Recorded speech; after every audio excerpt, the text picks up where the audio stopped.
Read with it that what we are doing is not fit for purpose.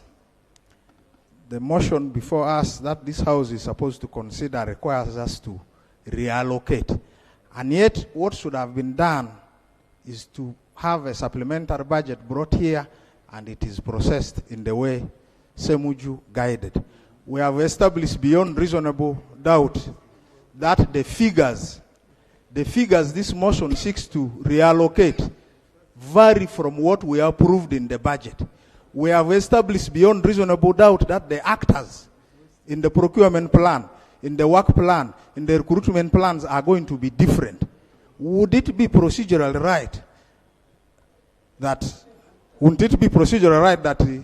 after we have identified an illegality, that this minister withdraws this motion and retables a supplementary budget?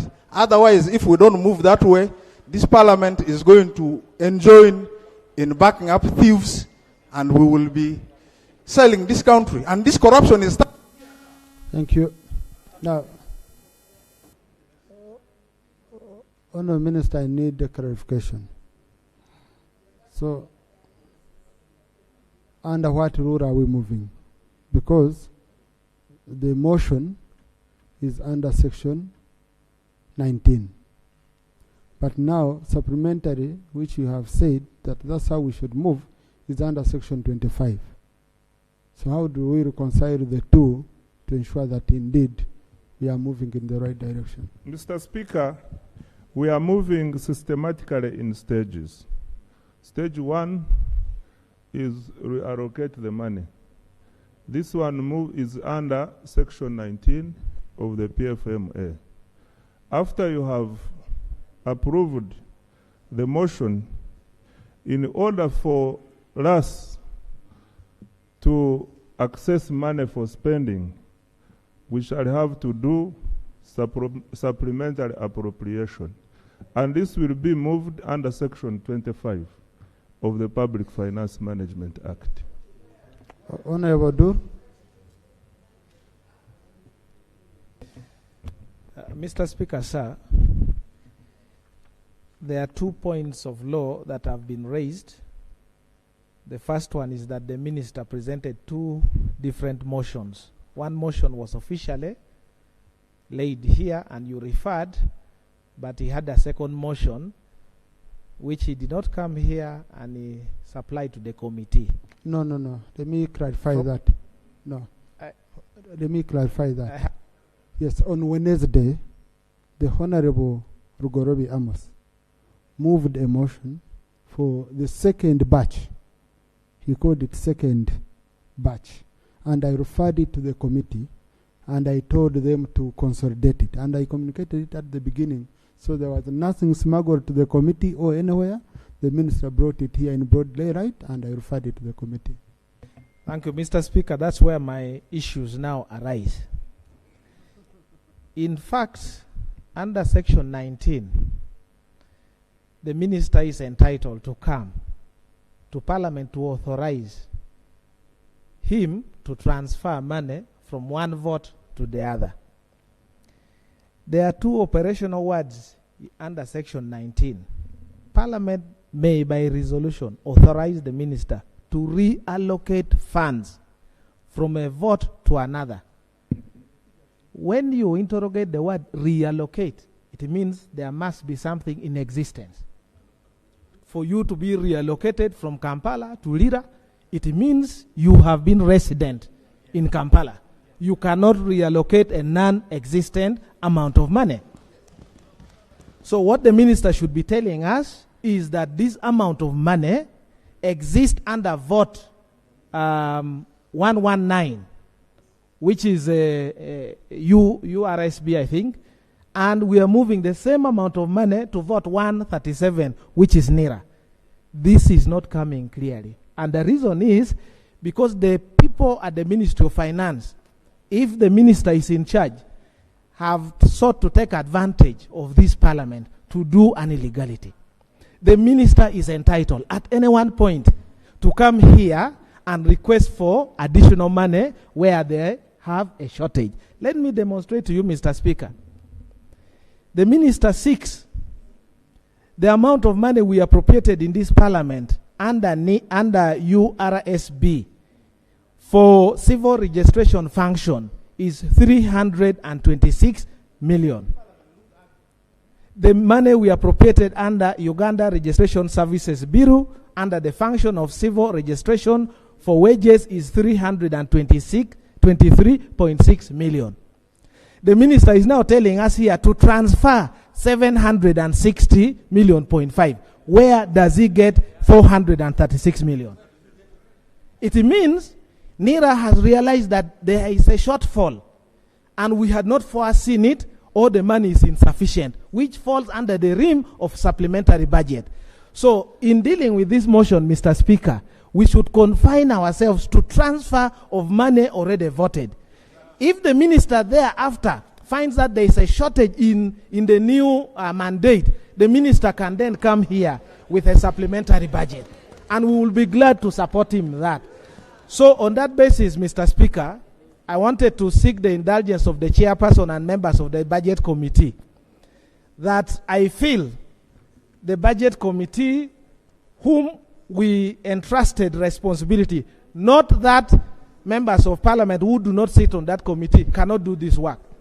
Committees of parliament are delegated to do work in trust, and that work must be done diligently. So for them, the committee to accept, to combine, to smuggle, and to try to hoodwink this parliament, this committee must apologize. This is not the first time the committee of budget.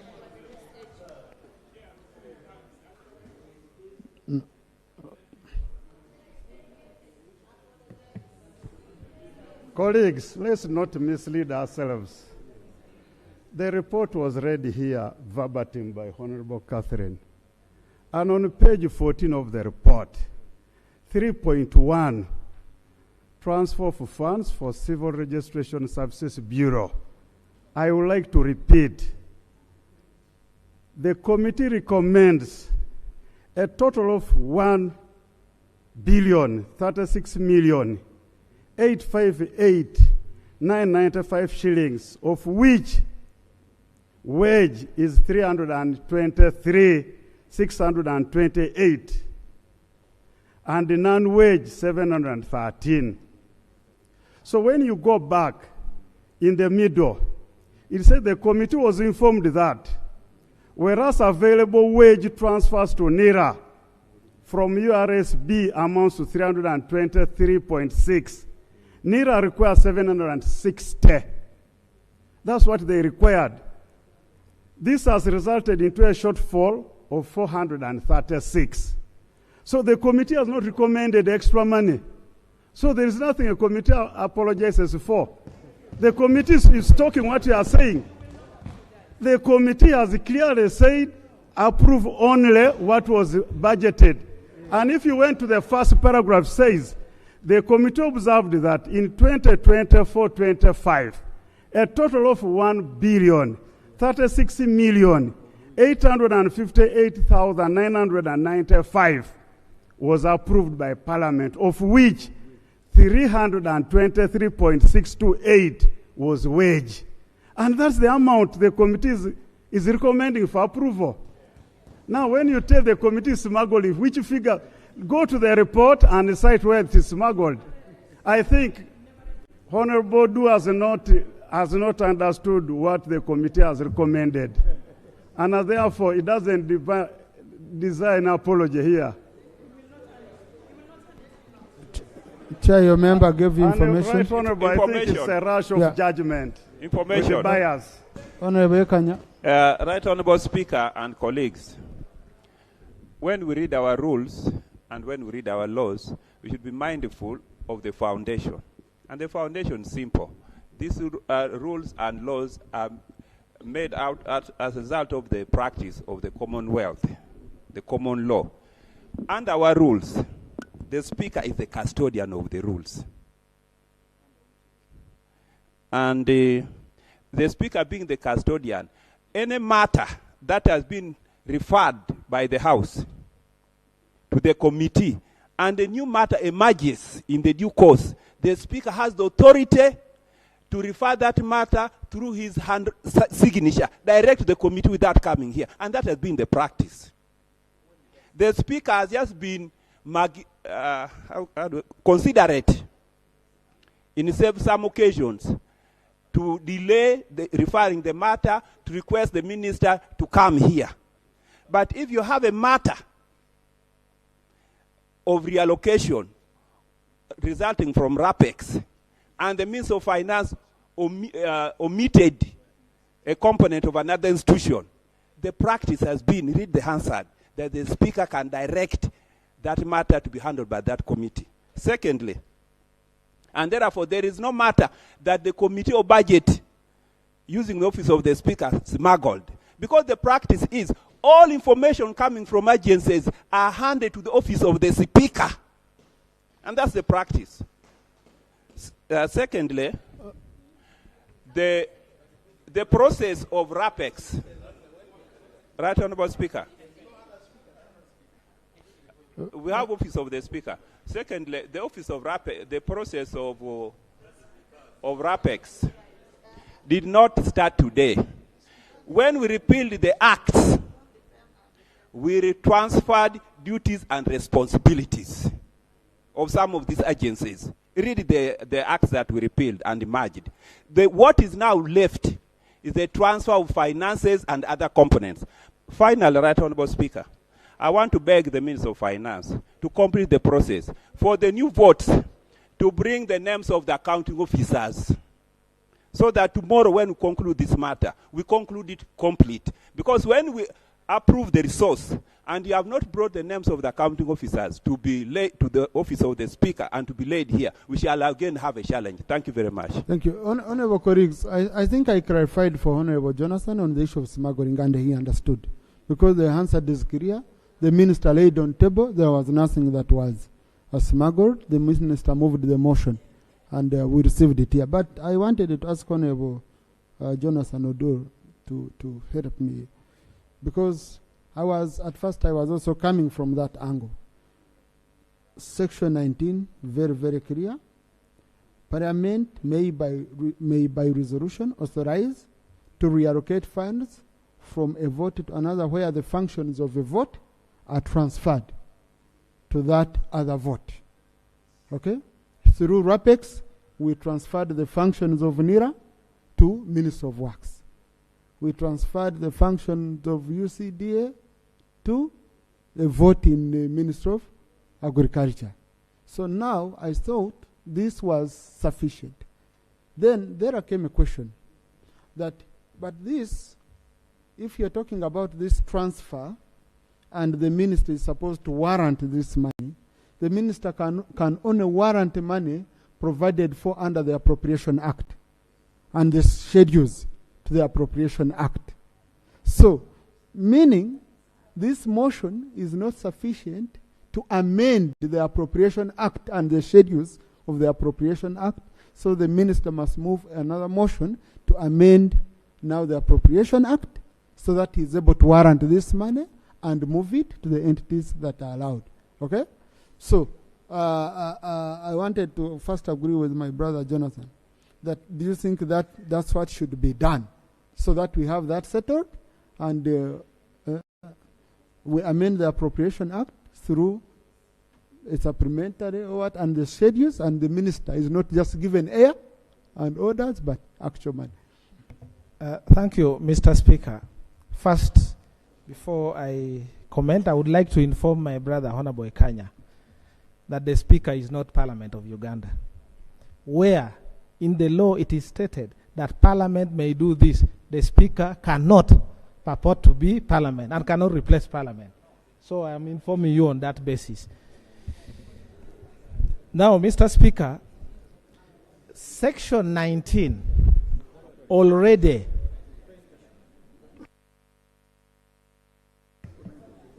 the rules allow me to say clarification, because the Honorable Kanya was saying that the Speaker may refer a matter to a committee even without passing through here. Are you saying that the rules do not provide for that?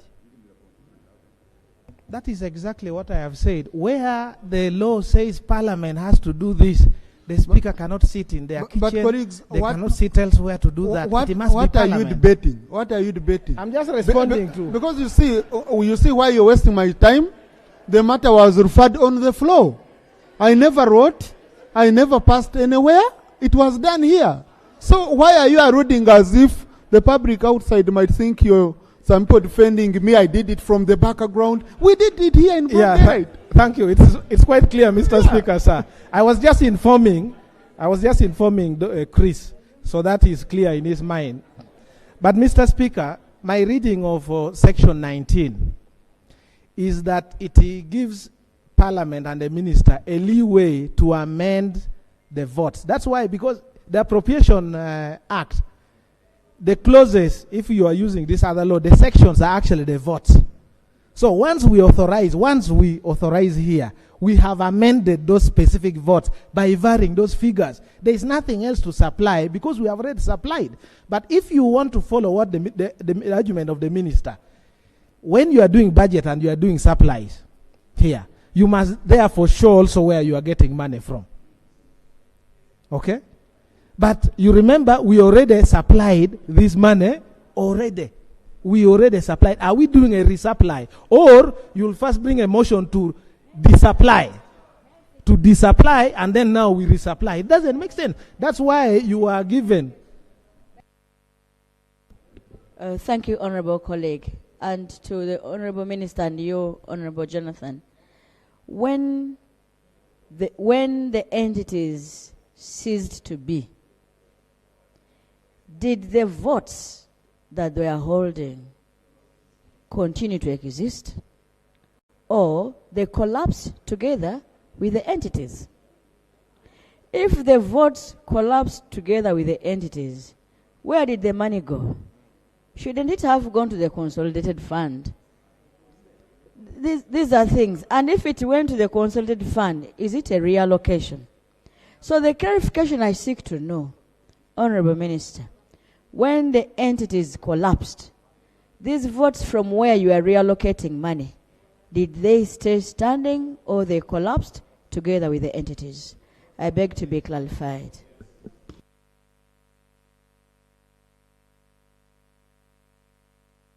I know the minister will answer, but my understanding is there were entities that continue to exist after the RAFEX. The first example is the transfer of the function from the Uganda Registration Service Bureau. The vote of URSB has remained, but there is a component of a function which has been transferred to NERA. So both of them exist.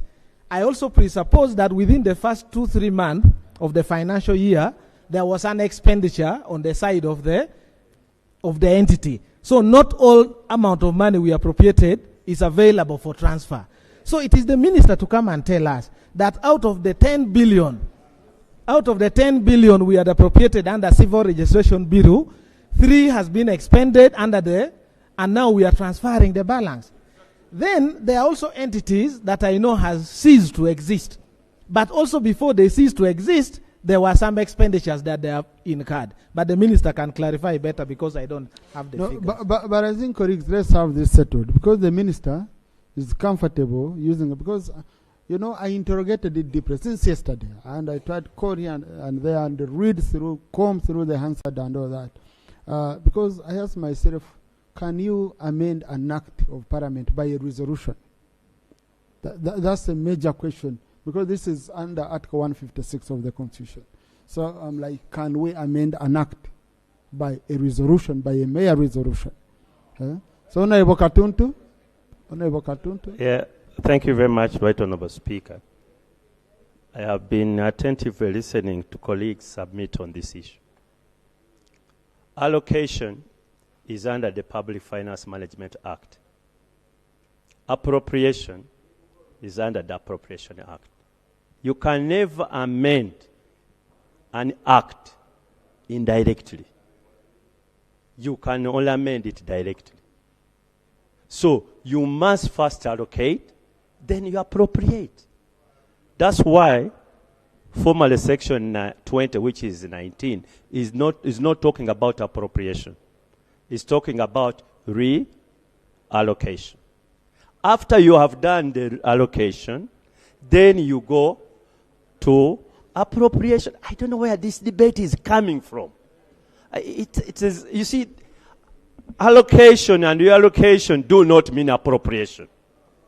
They don't. These are different things in finance and so in law. What we are doing now, the motion seeks to reallocate. It does not seek to appropriate. And there is no way money will move from the consolidated fund without appropriation. It is as basic as that. Thank you, Mr. Chairman. Honorable Bigaros, then. Thank you, Right Honorable Speaker. Right Honorable Speaker, as we hold this particular item, people's children have not gone to school. From November, the affected entities have not been receiving salary. It is so terrible. If you go to Women Council, the board that should have ceased is busy now operating as staff, as the staff are seated behind. Right Honorable Speaker, as we handle this particular item, we are also aware that we should handle it on quorum. Can we kindly ascertain if we have quorum in this house? Thank you. Thank you. Honorable colleagues, on the debate, I don't need to ascertain quorum on debate.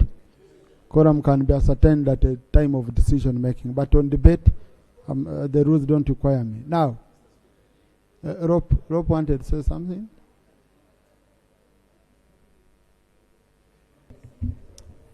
Honorable Speaker, you see, the beauty about the law is that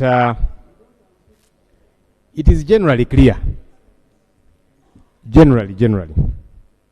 Section 19, formerly 20 of the Public Finance Management Act, reallocation of funds from a vote. Let me read verbatim. Parliament may, by resolution, authorize the minister to reallocate funds from a vote to another vote where functions of a vote are transferred to that other vote. Honorable Aisha Kabanda raised a critical question. Do these votes still exist? My submission is that they do not. Because we passed the RAPEX bills here. Because when an entity ceases to be and that bill has been assented to, you cannot say that that entity still is. And for that matter, you cannot say that that vote still exists. That money goes back to the consolidated fund. An example, when finance sets a target for URA to say this financial year you're going to collect 30 trillion shillings, as an example, it's possible by some kind of miracle that URA could collect 40 trillion shillings by some kind of miracle. So there's excess money. You've got to come back here to Parliament and we determine how we make do with that money. Honorable Speaker, Section 25(1) of the same law, Public Finance Management Act, where in respect of any financial year, it is found that the amount appropriated by an appropriation act is insufficient, or that a need has arisen for expenditure for a purpose for which no amount has been appropriated by the Appropriation Act. A supplementary estimate showing the amount required shall be laid before Parliament here. Let me wait for the Speaker and the Minister of Finance. Look, I just want to make a request, okay? Yes. Maybe let me finish this statement, yeah, sir. Please, Rob, please. I'm going to suspend the House for 10 minutes, and I will request the Minister for Finance, the Chair, Budget Committee, the Shadow Finance Minister, the ROP, the Chairperson of Committee on Rules, and the Shadow Attorney General acting to have a very quick one, okay? We reconcile on this issue. And the most important question, and Attorney General if he's around, the most important question we are trying to reconcile is simple, okay? That if the resolution we are going to make on relocation has no impact and cannot be implemented, cannot allow the minister get money, why should we have it? We need to agree to know the purpose of the resolution if we adopt it. We must know if it has any purpose. If we find it has no purpose, we would be wasting time. We would rather wait. But let's agree to that, because the minister would be able to guide us. House suspended for 10 minutes. Honor the people I've talked about. We meet in the speaker's lounge.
It was in my brother, but I told him, for this one, look at him and I don't have to me.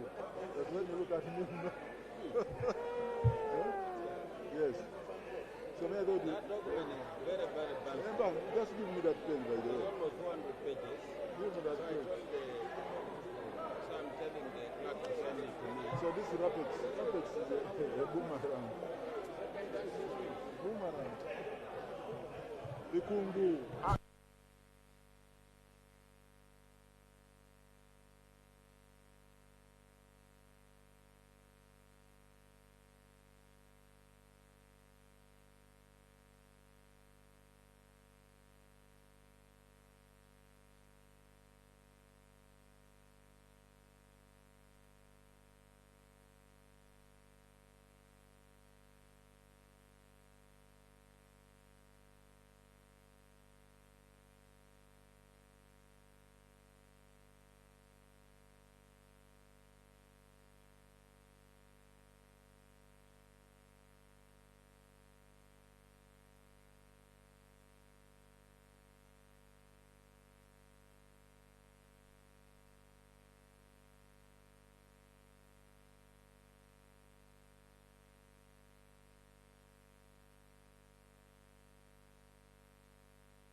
You want it to be associated.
on where we would like to move this money, and the figures will be very clear for both the House and the public. There is nothing we are going to do in hiding. I want to allay your fears, colleagues, that everything will be done in a transparent manner. I thank you. Thank you, Honourable Minister. Next item. Item number 6 on the order paper. Motion for adoption of the report of the Committee on Rules, Privileges and Discipline on the review of the rules of procedure of Parliament. Honourable Chair.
Plus the original report. Right Honourable Speaker, pages. So we are talking about 123 rules provide that because we would be handling particular amendments and such that member. Then I just beg for their patience. I read the whole report. No, I think, Honourable, that would be the right way. I will give members chance when we are handling rule by rule. Members can bet at that stage so that we tackle one rule, we finish it. We tackle one rule, we finish it. Other than first having general comments, moving around, and then we go back to committee stage, we repeat ourselves, you know, but we give it enough time. Yes, Honourable Guzuri. Thank you very much, Honourable Speaker. Honourable Guzuri wanted to make a comment. Mr. Speaker, I needed your guidance. Rules as they are. And the proposal, some of the proposals being considered in the rules may affect people who moved under those rules. So what is going to be the fate of such members or issues which were raised under the proposals? I wanted to understand that. Yeah, Chair, did you propose savings? Rules is like the law. It takes effect after it has been pronounced. If there was an issue which was before this House, can only be covered for under the rules as they are. So really, there can never be any confusion. Because now, Chair, retrospectively, would have amended our rules to apply retrospectively. That can be proposed at the what? But we didn't propose a retrospective effect of the rules. No, what I'm saying is simple. That Honourable has said a member moved under Rule A, okay? And now you have amended that Rule A, and now the rule that applies to the subject matter is, for example, Rule C, okay? What would happen? And I was asking that did you propose, for example, to say we save the business that had been moved under these other rules? This is a matter of the law. Let me first allow Chair rules to help us on. No, we didn't address ourselves to that, but it's not too late at the end of this the amendment. We can have that retrospective resolution. Thank you. Chairman, please present, let us receive the report. I happen to be in that fear, and I'm happy that my brother raised this concern. Specifically, I did raise a question here on handling of the National Legal Aid Bill. The law the rules, and rule, I think 121, I don't have my book here, says that if a committee fails to deliver a report to the floor, and the time that was given by the House has elapsed, or given by the rules has elapsed, the House has the right to proceed as though the report has been considered by the committee. In the event that that particular clause or rule is affected, what is going to happen? And that is the question. So for us, the members of parliament, we don't take this lightly because it can wound us. All the efforts that we have put in this can be put down in one evening. And that's a serious issue. Thank you. And we will be happy that we agree that such a clause or provision is saved, that whatever is being affected now, we allow for it to be disposed and is not caught up by these movements. Thank you. Thank you. The chair really guided very well on that. And so let's move. No, please, chair, read the report. Chair, read the report. Thank you very much. Really, I didn't want to preempt the debate or even the report. Right Honourable Speaker, background to the current review of the rules of procedure. On the 9th of January 2024, during a plenary sitting, Honourable Seung Gonzak, MP Kalung West, raised a procedural concern regarding the designation of a member of the ruling party as chairperson of the Committee on Human Rights. He argued that given its function, the Committee on Human Rights should be classified as an accountability committee, which by tradition should be chaired by a member of the opposition. I'll go to the conclusion. In response, the Right Honourable Speaker directed the Committee Rules and Privileges to conduct a comprehensive review of the rules of procedure, excluding Rules 7 and 8, and report back to the House within 2 months. Right Honourable Speaker, this 1.4 covers the objectives of the review, being to identify and address gaps not noted from the implementation of the rules of procedure of Parliament, its committees, to align certain rules with the Constitution and other applicable laws, taking into account the court decisions that have impacted on the procedure of the House and its committee, to codify the well-established practices of the House and rulings of the Speaker where applicable in line with Rule 8.2 of the Rules of Procedure, and 4, to introduce new procedures aimed at enhancing the operational efficiency of the House and its committees, drawing from best practices from other Commonwealth countries. The committee employed a participatory approach, inviting a wide range of stakeholders to submit proposals for the amendment of the rules. Right Honourable Speaker,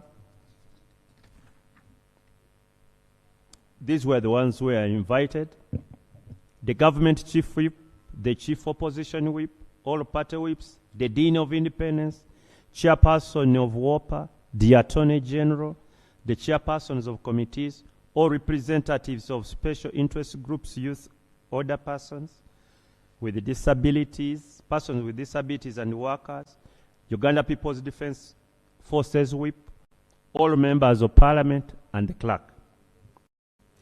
However, the committee received written memorandum from only the following: the Government Chief Whip, former and current chairpersons of committees, the Honourable Abedi Bwanika, the Honourable Charles Siayume, the Honourable Sarah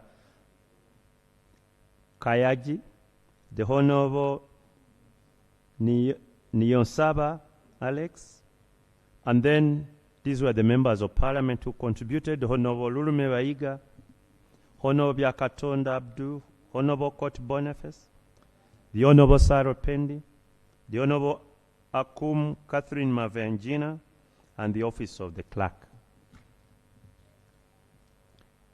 Right Honourable Speaker, we also had a meeting with the stakeholders, who including parliamentary staff, the principal office ICT, and then the parliamentary department of official reporting. We reviewed a number of laws, Right Honourable Speaker, and then there was a study of parliamentary procedure texts, and these were the observations and recommendations. Definition of certain terms used in rules. Right Honourable Speaker, we did look at some of the terms used, and then we revised their definitions. Lead of government business, for example, which had to be aligned with Article 108A of the Constitution. Lead of opposition, which has to be aligned with Section 1 of the Administration of Parliamentary Act. Principles of Parliament, which is to be aligned with Section 1 of the Parliament Powers and Privileges Act. In addition, certain terms are currently used in the rules but are not defined.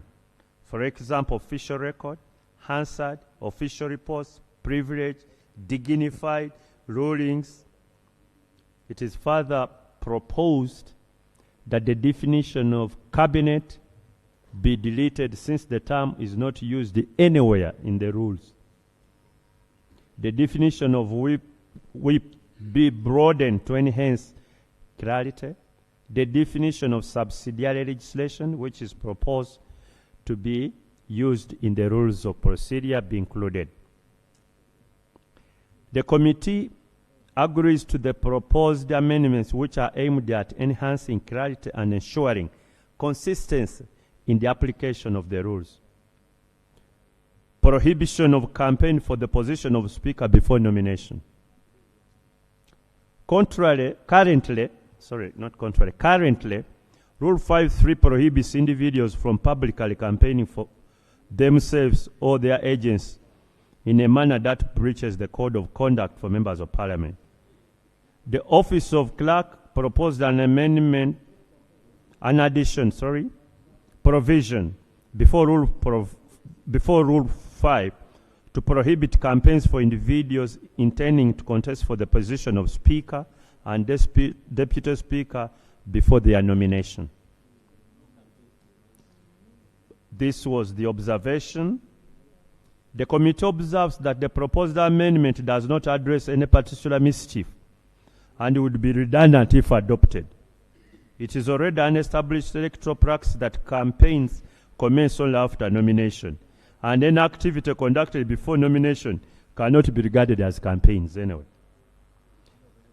So the committee therefore rejects objects to the proposed insertion and considers the current Rule 5 sufficient.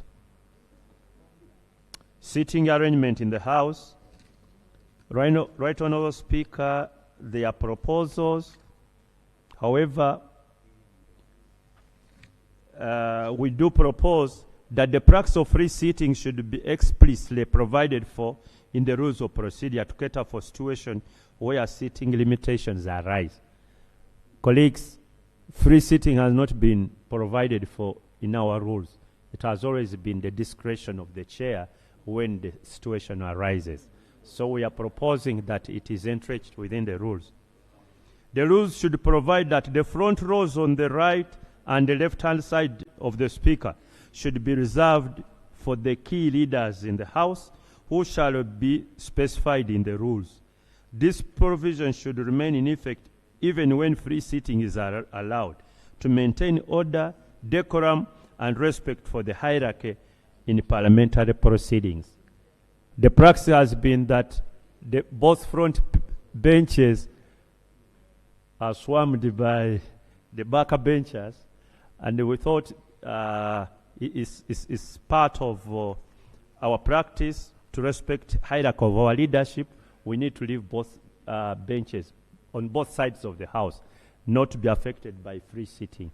So we are reserving them specifically for those who are entitled to sit on them. The rules should provide that the Speaker shall ensure that each member of the House has a comfortable seat, taking into consideration age and physical disability of a member.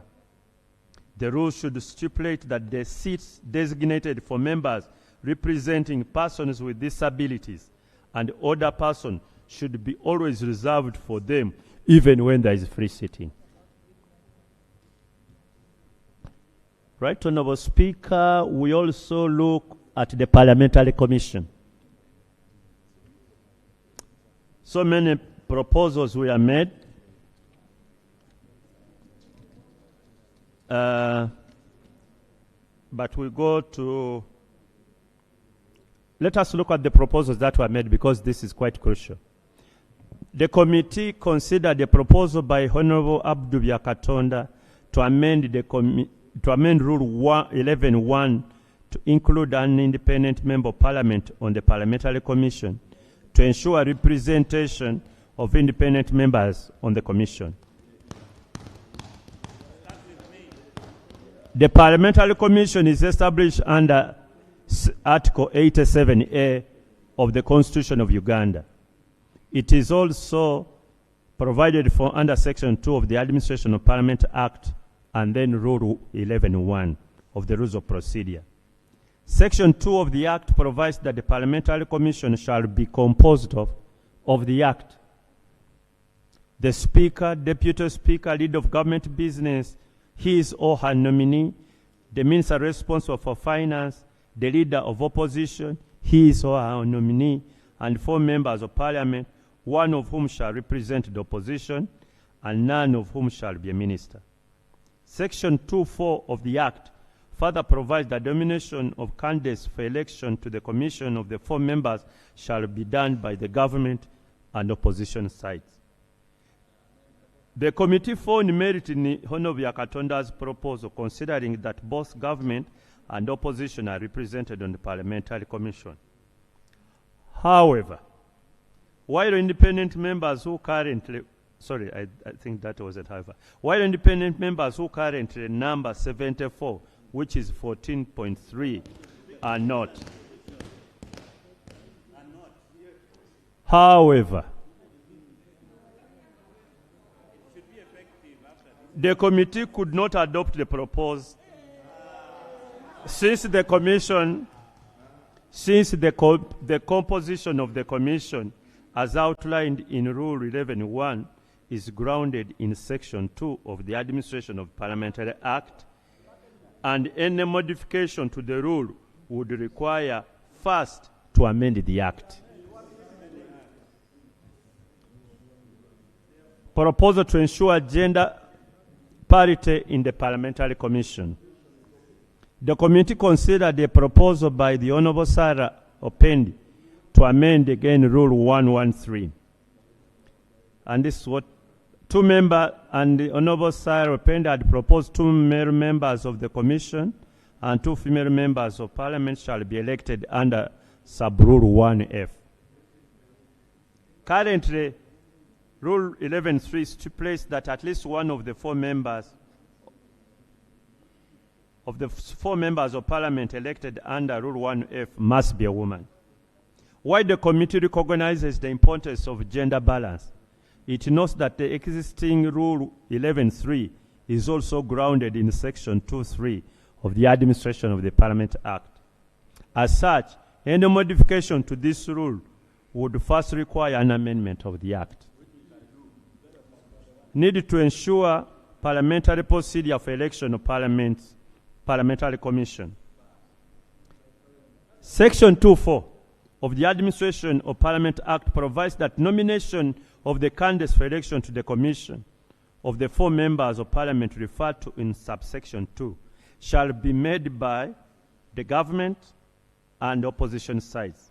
The same provision is replicated in Rule 11.4 of the Rules of Procedure.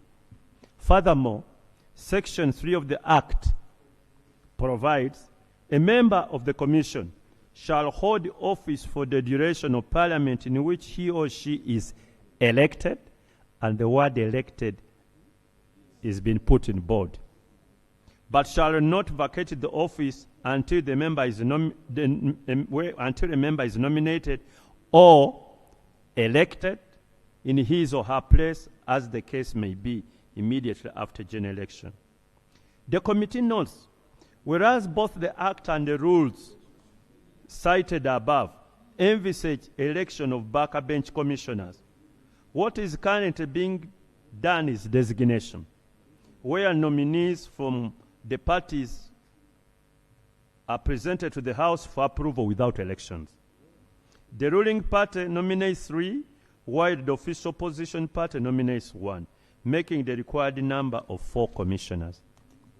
The committee observes that the current practice effectively shifts Parliament is responsible to elect the 4 parliamentary commissioners to the political parties, undermine the spirit and intent of the law. Additionally, the current rules of procedure lack a clear and detailed procedure for nomination and election of backbench commissioners, leading to potential ambiguity in the election if the election were to be held. The committee therefore proposes that the procedure for the nomination and election of the 4 parliamentary commissioners should be incorporated in the rules as attached as an Appendix X. The committee notes that unlike procedures governing the election of members of YALA and the Pan-African Parliament, which explicitly require nomination of candidates to be made by the political parties represented in Parliament, Section 2.4 of the Administration of Parliament Act provides that nomination of the 4 parliamentary commissioners for the election to the commission shall be made by the government and opposition sides. Based on this provision, the committee proposes that the proposed appendix to the election of the commissioner should clearly stipulate that the nomination of candidates for election to the commission be made by members of parliament of the ruling party and opposition parties from among their respective members rather than directed by the political parties. This will ensure the direct participation of members of parliament in the nomination and subsequent election of their representatives to the commission. Additionally, it will prevent instances where political parties select nominees without following a proper, transparent, and democratic process. The committee further proposes that the nomination of a candidate to the commission be conducted in a manner that fosters competition and ensure that members of parliament have a sufficient number of candidates to choose from.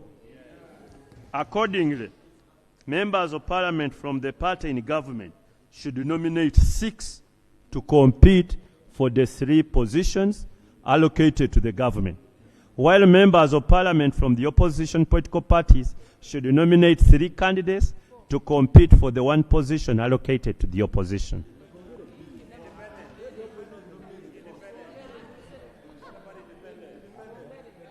The proposal to have 6 candidates from the government side and 3 candidates from the opposition is to ensure fairness and balance between the 2 sides by providing more candidates for the opposition to choose from, considering that ordinarily the opposition is made up of multiple political parties, while the government side consists of a single political party.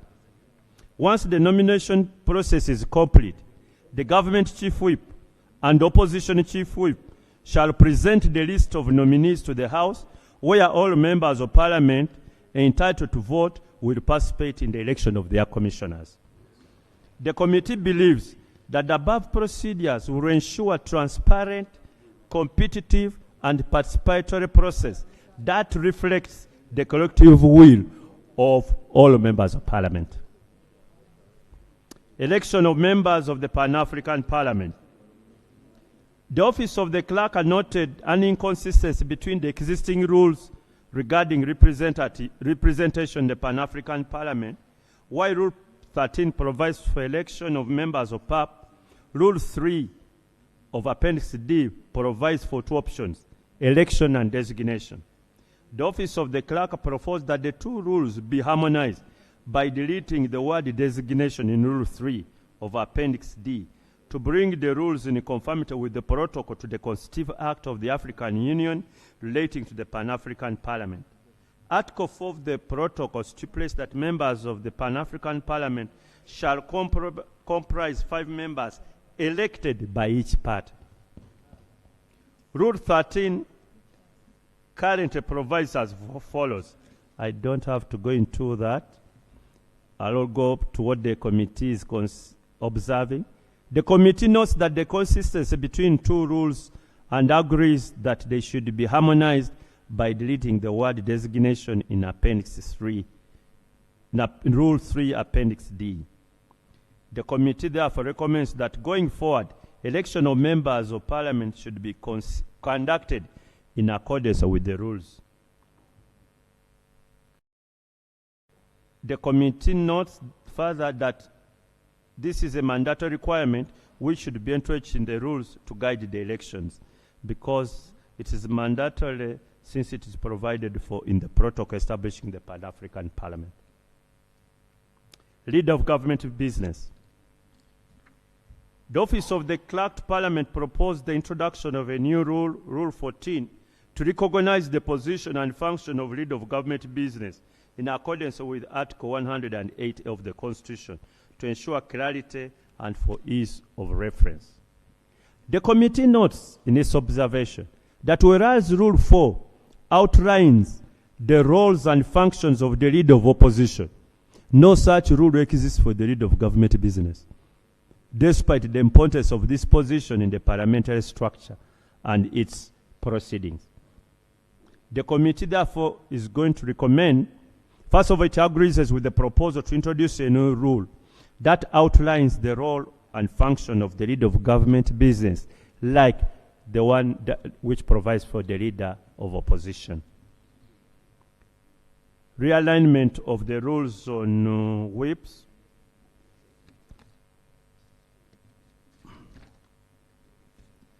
There were suggestions. The committee considered the proposal by the clerk's office again by realigning Rule 15 by eliminating unnecessary and redundant provisions. The committee reviewed this proposal concurrently with that one of Government Chief Whip, who proposed the amendment of the heading Rule 15 to roles and functions of whips, and the introduction of a new sub-rule requiring whips to publish attendance list of all members at the end of every quarter. However, no justification was provided for this proposed amendment. The committee observes that the function of whips are currently placed under various sub-rules. The amendment proposed by the Office of the Clerk seeks to consolidate those functions under a single sub-rule, thereby enhancing clarity and also ease of reference. The committee, therefore, agrees with this amendment and will propose amendments to it. Suspension of the rules. Right Honourable Speaker, we looked at it. The current position is under Rule 16.2, which outlines specific rules that cannot be suspended as follows. Rule 5, Rule 6, 11, 12, 13, 1, 16, 98. The proposal by the Office of the Clerk seeks to expand Rule 16.2 by adding several more rules, like 1, Rule 10, presence of the President in the House. Rule 24, quorum. 18, order in the House. 93, majority decision, removal of President. 108, procedure for removal of Speaker and Deputy Speaker. Vote of censure against ministers. Rule 110, removal of a commission. 111, removal of a person from office. Leave of absence, Rule 112, Rule 118, Rule 124. It goes up to Rule 195. The committee notes that the proposal of the rule on the suspension of rules is to allow flexibility in the conduct of parliamentary business when strict adherence to procedures might delay or stifle debate. This provision allows Parliament to temporarily set aside certain rules in exceptional or urgent circumstances. In the Malema Billy's case, the Supreme Court upheld Parliament's right to suspend its own rules if a motion to do so is seconded. However, the committee notes that the safeguard must be built into the rules by preventing potential misuse of this rule. Certain entry rules, especially those addressing non-derogable constitutional rights, like the right to a fair hearing and principles of democratic governance, should never be suspended. These include rules on the election and removal of persons from office, quorum requirement, and voting procedures. In the case of the Honorable Zake, the court ruled that suspending rules 24, 110, 111, 175 of the rules of procedure during parliamentary sitting compromised the rules of natural justice, thereby contravening Article 228, 42, 44, 88, and 94 of the Constitution. The court observed that while Parliament has power to make its rules of procedure under Article 94 of the Constitution and to suspend them under Rule 16 of its procedure, this power is subject to the provision of the Constitution. The court held that the power to suspend the rules of Parliament is therefore not only limited by Rule 16, which lays down particular rules that must never be suspended, but also by the provisions of the Constitution itself. The committee therefore agrees with the proposal to expand Rule 16.2 to incorporate more rules that cannot be suspended. This amendment will ensure compliance with court decisions and alignment with the Constitution and other applicable laws. Order of business. The committee considered the following proposal by the Office of the Clerk to amend Rule 25. Proposed to require leave of the House before the Speaker can amend the order paper. The justification provided is to cater for circumstances of an urgent nature that may require the Speaker to amend the order paper.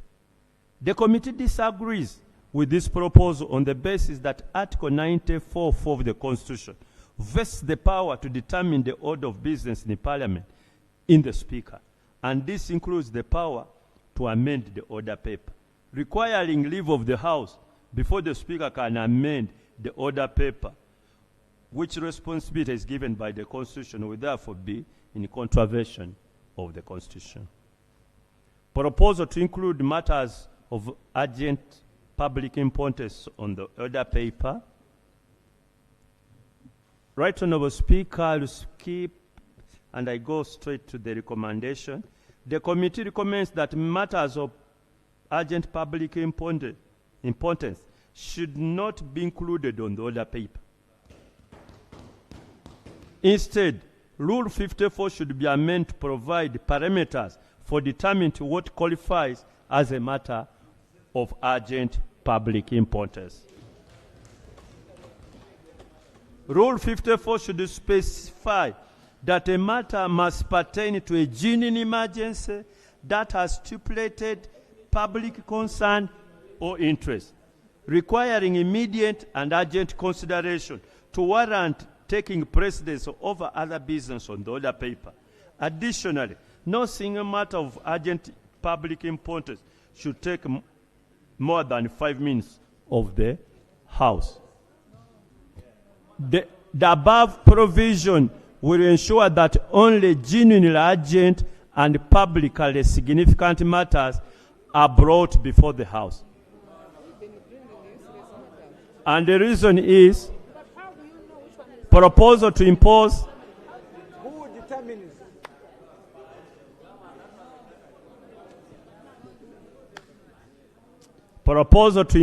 timelines for placement of reports on the order paper.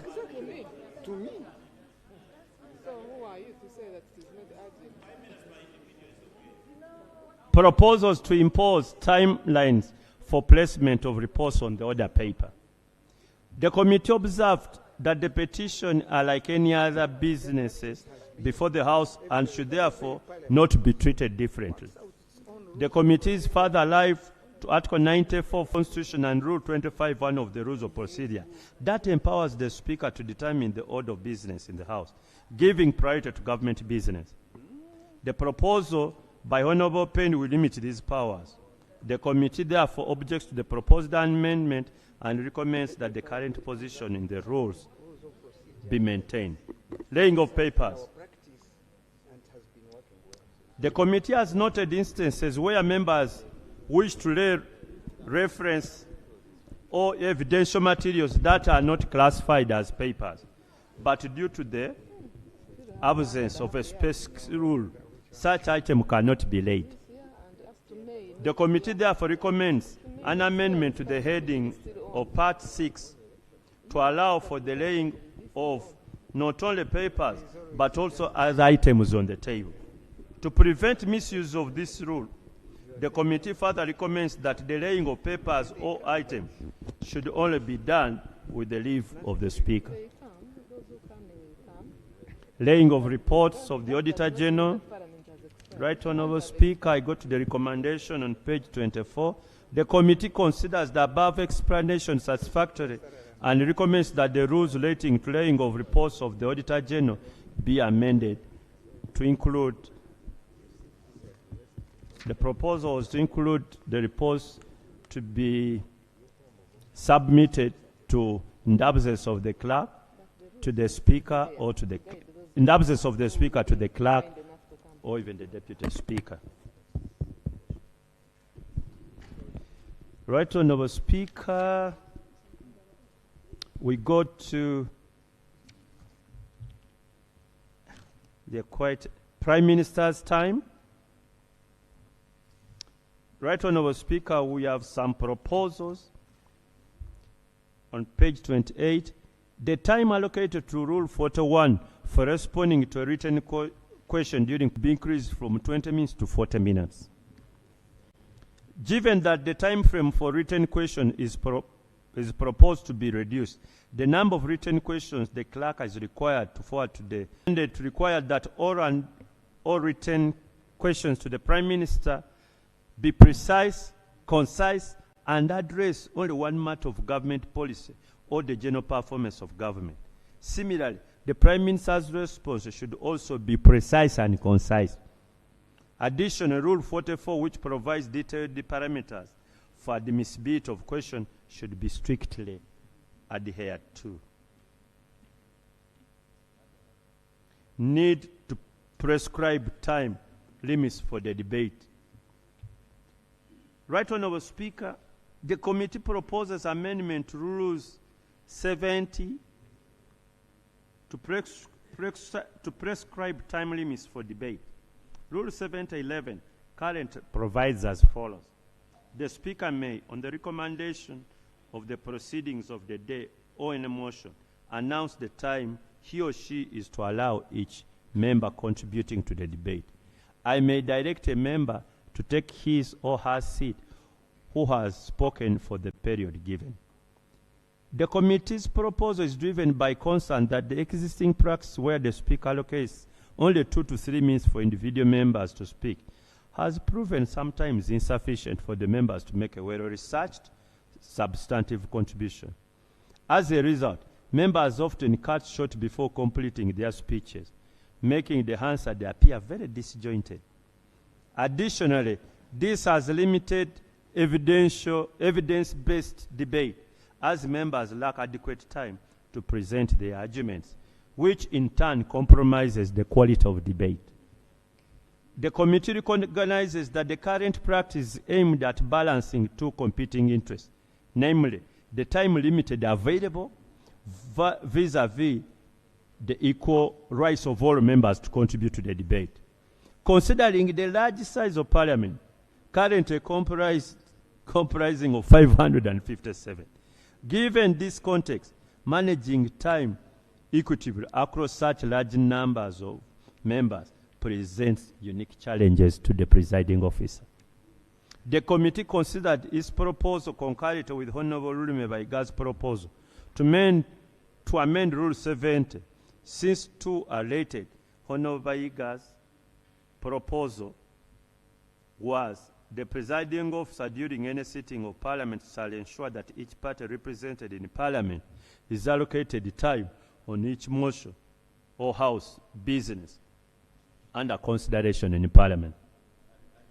The justification for the proposal is to ensure equitable allocation of time and business space on the order paper for private business, strengthen members' participation in the House proceedings, and strengthen members' participation in their respective party caucuses on parliamentary business for better quality of debate. In search of a more effective solution, the committee conducted comparative analysis of how other Commonwealth countries have managed time allocation while ensuring productive and equitable debate.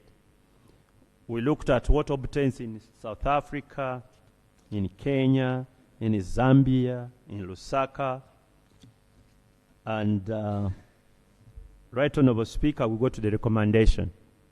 The committee recommends that the time limits for members of Parliament to debate be prescribed in the rules of procedure of Parliament. However, given the size of Uganda's Parliament and need to ensure equitable participation, the committee proposes a standard time limit of not more than 5 minutes per member. However, the Speaker should retain the discretion to adjust the time, either increasing or reducing it in exceptional circumstances, having regard to the importance of the subject or the number wishing to contribute to the debate.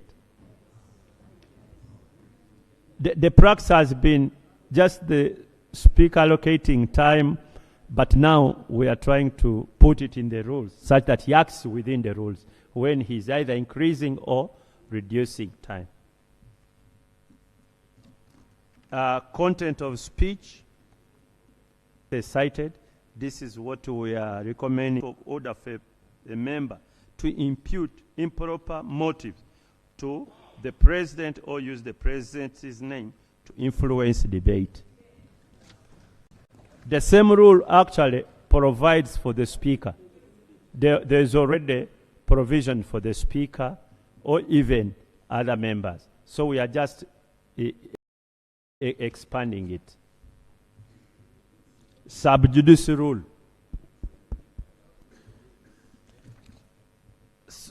We go to the recommendation. Rule 78 should be redrafted and reorganized to clearly define the circumstances under which a point of order, procedure, privilege, or information may be raised in the House.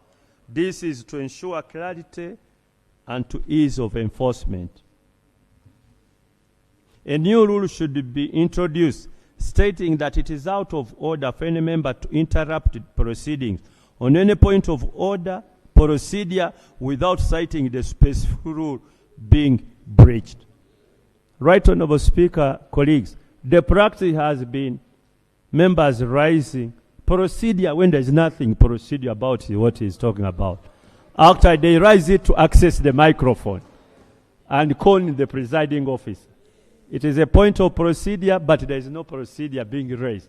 So I think we need a little bit clarity under what circumstances you rise, and please rise by the proposals we are making. The presiding officer should strictly enforce the requirement that members rising on a point of order or procedure cite the rule being breached to prevent abuse of this rule. Code of conduct. The Honourable Doctor, you may propose about dress code. It's quite long, but this is the sort of thing we come up with. Rule 82 on dress code for male members should be amended by including a cravat and flaps as an alternative to a tie. As an alternative to a tie. Cravat and flaps. Look at the speaker. Look at what the speaker is wearing. That's not a tie. You people, you're not looking at me. You can see those who are not complying. A pair of long trousers with a jacket, kanzu and a jacket, safari suit, and decent traditional wear should be removed from the rules. The only acceptable dress code for members should be a suit, shirt, and a tie. This will uphold decorum and ensure consistency and uniformity in the dress code for members of Parliament.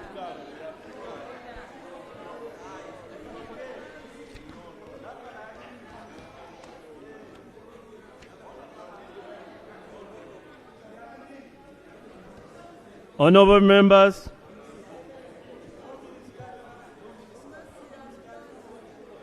honorable members, order. Honorable colleagues, order. Honorable members, the practice has been people come with all sorts of curtain materials.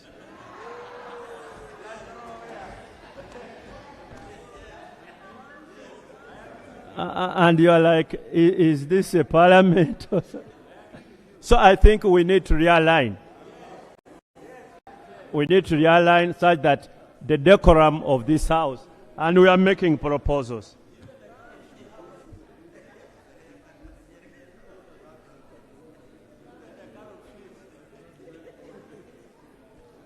Right Honorable Speaker, Rule 82(1)B should be amended by including the term decent in sub-rule B123.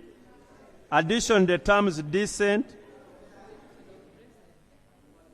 Additionally, the terms decent and dignified, which are currently used in the rules, should be defined to foster a clear understanding of the standards of decency expected of members of Parliament. The phrase decent traditional wear causes a little bit of problems. What amounts to decent and traditional wear? Dress for UPDF.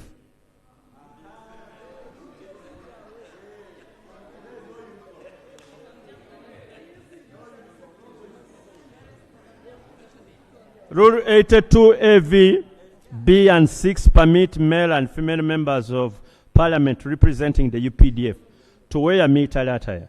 The committee notes that the official attire for UPDF was gazetted in the Uganda Gazette of 46 volume blah blah of 2019, and this includes the Kaunda suit, ceremonial uniform, battle dress, combat uniform, and Mount Cam combat uniform, among others. The Gazette provides a detailed description of these uniforms and specifies that combat uniforms are intended for UPDF operations. However, the committee has observed instances where certain members representing the armed forces have worn combat uniforms while attending parliamentary proceedings. The committee finds this inappropriate since such attires carry the connotation of a battlefield.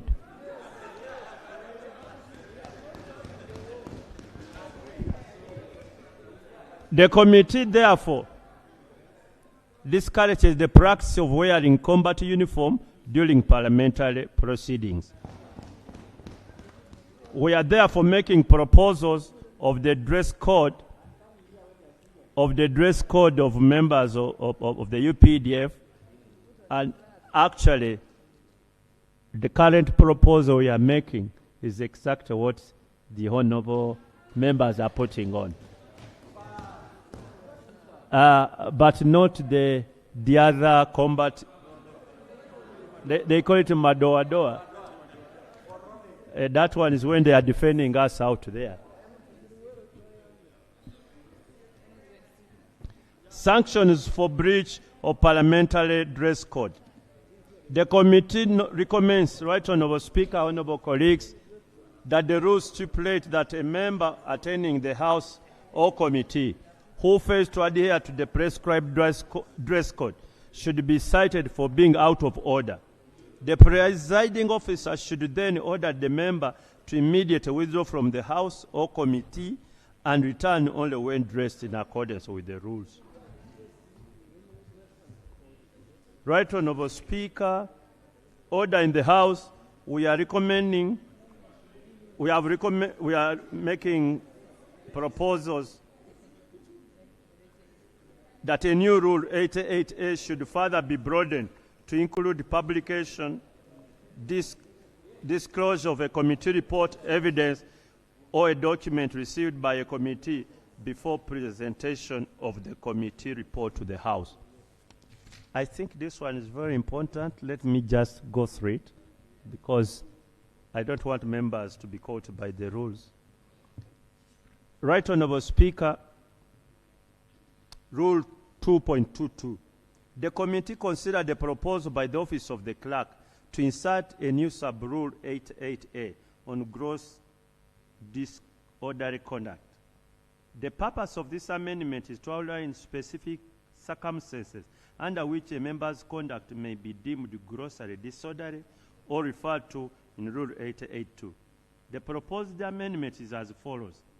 A member commits an act of gross disorderly conduct if the member, 1, defies a ruling or direction of a presiding officer, 2, demonstrates or makes disruptive utterances, 3, declines to retract words ruled unparliamentary by presiding officer or declines to offer an apology when ordered to do so, attempts to or causes disorder of whatever nature, attempts to use violence against a member in the House, committee, or within the precincts of Parliament, attempts to or disrupts the Speaker's procession, attempts to or remove the mess from its place, deliberately gives false information to the House.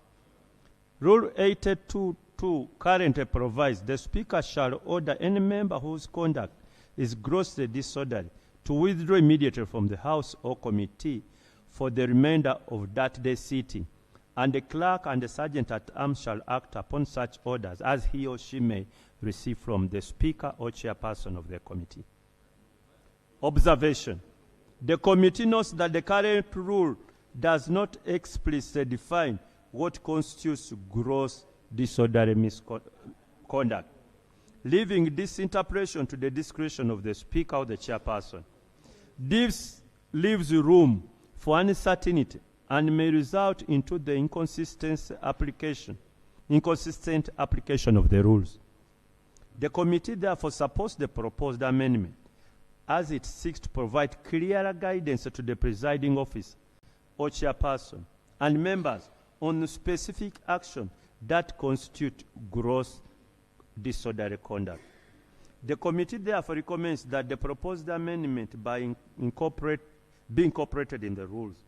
The proposed new Rule 88A should further be broadened to include the publication or disclosure of a committee report, evidence, or document received by a committee before it is presented in the House. Procedure for referral of defamatory statements to the Committee on Rules and Procedure. There was a proposal from the Office of the Clerk, and it says, the committee considered the proposal by the Office of the Clerk to amend Rule 91 to harmonize Rule 175 and 91, currently empowering the committee chairperson to direct a refer statement that the chairperson deems prima facie defamatory to the Committee on Rules. However, this provision conflicts with Rule 175, which mandates the Committee on Rules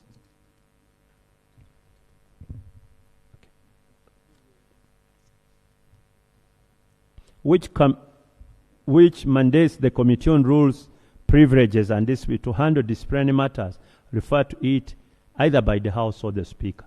Additionally, the Office of the Clerk noted that Rule 91 does not specify how defamatory statements made before the Committee on Rules, Privilege, Discipline should be handled. It was proposed that in such cases, the matter should be referred to a select committee to avoid potential conflict of interest and ensure an independent and impartial investigation. I go to the recommendations. The committee recommends that the procedure for referring defamatory statements to the Committee on Rules should be streamlined within the rules. Rule 91 should therefore be amended to stipulate that a chairperson who considered a statement made by a member against any person to be prima facie defamatory to refer the matter to the Speaker, who shall then refer the matter to the Committee on Rules. In a case where a defamatory statement is made before the Committee on Rules, the Speaker shall refer the matter to a select committee appointed in accordance with Rule 90. Voting rights of members virtually present in the House. As you realize, since COVID, this has been an innovation, and this is our proposals.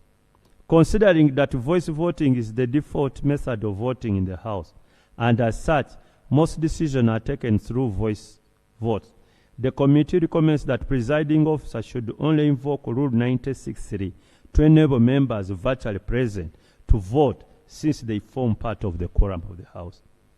The new parliamentary chambers currently under construction should be equipped with appropriate ICT infrastructure to facilitate electronic voting. Additionally, the design should include individual desks and dedicated seats to facilitate both physical and virtual participation of the members of Parliament in the House. Censure of ministers. I go just to the recommendation. The rules should make a clear distinction between a petition and a motion. The petition is directed to the President, while the motion is the formal procedure within Parliament. To harmonize the rules, 118 of the to harmonize the rules with Article 118 of the Constitution, the rules should clearly state that proceedings of the nature of a minister are initiated by a petition to the President through the Speaker, signed by at least 1/3 of members of Parliament. Therefore, the petition should be presented to the President before any motion for censure is moved in the House. After the petition has been presented to the President, the motion for censure can then be moved in Parliament. Just read the rules that they are first. Proposal to bar censured ministers from attending Parliament.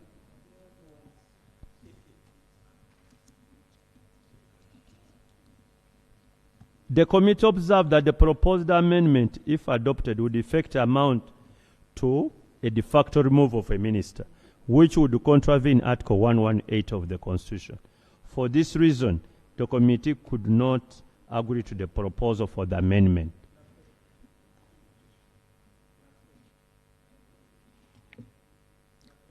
Removal of parliamentary commission. Honorable colleagues, those come during the debate. Here he is reading a report. It's not his report, it's a report of the committee. So anything to do with the report, we should ask at the end when we are debating. And I'm trying to, if I read the whole of the report, which I'll take the whole day here. Removal of a parliamentary commissioner. Right Honorable Speaker, we do recommend that the committee recommends that the procedure for the removal of parliamentary commissioner should be streamlined and consolidated under a single rule to ensure clarity, consistency, and completeness. As it is now, you can find it in many other parts of the rules. So we want to consolidate them. Urgent bills. The committee agrees with the proposal that we delete urgent bills. Rule 119 expresses that where upon the recommendation of the appropriate committee of the House appointed for that purpose,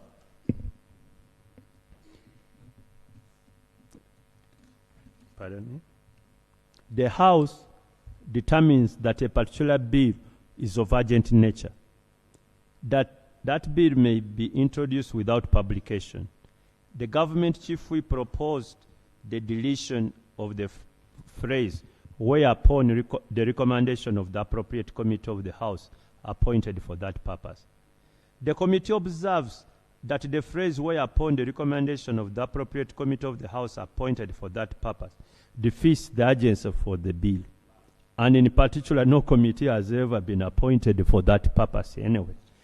The committee therefore agrees the proposed deletion and recommends the determination of the urgency of the bill should rest solely with the House. It doesn't have to go through another committee to determine whether it is urgent or not. The membership of committees. Right Honourable Speaker, while directing the committee to review the rules, emphasize the need to specify the number of members constituting a committee. The committee considered this together with the proposal by the Office of the Clerk to reinstate the upper and lower limits on the membership of committees, which were removed during the previous review. The Office of the Clerk proposed a minimum of 30 and a maximum of 40 members per committee for sectoral and standing committee, except for the Committee on Business, Budget and Appointments. Right Honourable Speaker, we go to the recommendation. Considering that there are 470 members of Parliament eligible to serve on committees, excluding Speaker, Deputy Speaker, Vice President, Prime Minister, Ministers, the rules should specify the membership of committees, except for business committees, as follows. All committees except the Budget Committee should have a minimum of 20 and a maximum of 40. For the Budget Committee, no lower limit should be prescribed. However, the upper limit should be adopted at 60, including chairpersons and committees. Chairpersons of committees. Yeah, because the chairpersons of committee are ex-officio members. So to add in again another 30, it becomes an 80-member committee. Really doesn't make sense to have a committee of, I think, 80. I don't know how many they are now. Voting rights of chairpersons on the Budget Committee. I don't want to go into the history, but we went through the history of the Budget Committee and whether the chairpersons of committees have been treated as real members of the Budget Committee. Right Honourable Speaker, I'm sure all members of this House know what has been happening. We now recommend that the rules should expressly provide that chairpersons of committees are full members of the Budget Committee with voting rights to enable them to effectively participate in decision making. Representations of special interest groups in leadership of committees. There were proposals and these were recommendations. The committee recommends that Rule 157 be amended to specify that it is the responsibility of political parties when designating a chairperson to ensure that 40% of committee leadership positions are women. Additionally, the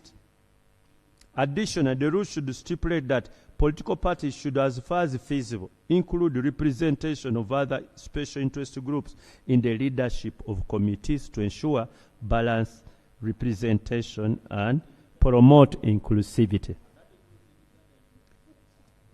Leadership of the Committee on Human Rights. The committee, we went through a lot of this, but this is our recommendation. The committee recommends maintaining the current status quo where the Committee on Human Rights is chaired by a member of the ruling party. Mandate of the Committee on Rules. Their justifications. Mandate on the rules of the Committee on Rules and Privilege. These are the recommendations. Rule 175 should be amended to empower the Committee on Rules to review the rules of procedure of Parliament on its own evolution, in addition to considering proposed amendment by members and other committees or the House. The mandate of the Committee on Matters of Contempt of Parliament, breach of privilege, and discipline should remain as it is in the current rules. Disciplinary proceedings should only be initiated upon referral by the House to preserve the committee's independence and impartiality in handling such matters of the Speaker. Mandate of the Committee on Science, Technology and Innovation, The committee therefore recommends that Rule 186, which currently creates a contradiction in the rules of assigning the committee on STI budgetary responsibility, which are meant for the Committee on Presidential Affairs, should be deleted from the rules. There has been a conflict of roles by both committees. Designation of parliamentary commissioners to the committees. To safeguard the objectivity, impartiality, and independence of the committees, the committee recommends that the rules should explicitly and parliamentary affairs. The reason is the commissioners appear on that appear in that committee, and yet it has been a practice that the commissioners are members of the legal committee. So I think we should specifically prohibit that. The restructuring of the Committee on Physical Infrastructure. Honorable colleagues, the committee recommends the restructuring of the Committee on Physical Infrastructure in two separate committees as follows. Committee on Physical Infrastructure covering works and transport. Committee on Lands, Housing and Urban Development covering lands, housing, urban development and physical planning. It has been an elephant of a committee, and the bigger it is, the more inefficient it becomes. Quorum of committees. To enhance clarity and ensure certainty, the committee recommends that the phrase "unless the House otherwise directs" be deleted from Rule 197. Reports. Signing of committee reports. Colleague, we have some significant proposals we are making. And Right Honourable Speaker, allow me to read this because some members fail to sign. Some members fail to sign either the majority or the minority report, effectively excluding themselves from either the majority or the minority report, effectively excluding themselves from decision-making process of the committee. This practice has led to an undesirable situation where chairpersons are forced to seek signatures from members, creating the false impression that the report is solid. Every member to not only attend meetings and engage in discussion, but also to participate in decision-making process of the committee, which is expressed in a committee report. Which is expressed in a committee report. While the committee recognizes a member's right to abstain from signing the report for valid reasons, such as conflict of interest under Rule 94, it is important that such abstentions principle of collective responsibility and decision-making. Chairpersons of committees are having a problem chasing for member signatures. Then, Right Honourable Speaker, you find a report, there are 30 members, and only 8 have signed. The rest, there is no minority report, there is no majority report. Where the rules should expressly require a committee report to include a list of members who signed both the majority and the minority reports. Those vote. If the chairperson finds that the explanation provided is unsatisfactory, the matter should be referred. Goal should be provided is unsatisfactory. The matter should be referred. Goal should be the days when a member does not attend, he doesn't sign, and he cannot be accounted for. This is about accounting for your members. And we are trying to save the chairperson the burden. Sometimes the clerk is calling of the committee, chairperson, you are chasing members. Please come and sign. Come and sign. So it will be stated X has abstained. If he's out of station on duty on official duties, it will be stated. Quorum for committee reports. The committee recommends that the term committee report should be 5 of the rules. Committee report hadn't been defined. We are now defined it as a committee report. Even the minority report is part of the report. So we are now defining it in the rules. Joint committee assignments. The rules should explicitly provide for the consideration of matters by more than one committee and prescribe other modalities for handling such assignment. Right Honorable Speaker, there are instances where matter has been referred to a joint committee, but it's not provided for in the rules. So we are now providing for it. The committee assigned to jointly consider matter should function as a unified body rather than two separate committees. Accordingly, the Speaker should appoint a chairperson and a deputy chairperson from among us the chairpersons of the committees involved. According to Rule 197, the quorum of committees is 1/3 of a total members of total committee involved. The committee should submit a single report, which should be tabled and presented by their chairperson, except, of course, where there is a minority.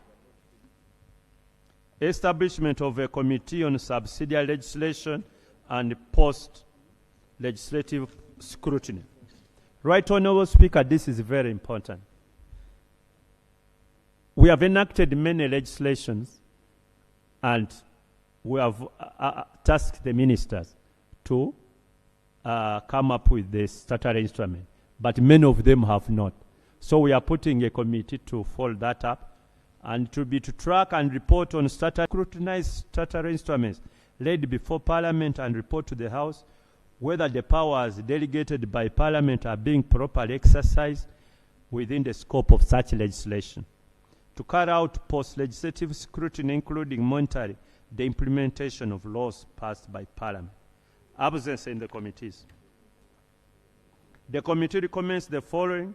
The rules should specify that permission for absence in the committee should be sought in writing from the Speaker or the chairperson, save in exceptional circumstances, as the Speaker and chairperson may otherwise permit. This amendment will eliminate the current practice where members seek permission verbally and makes enforcement difficult.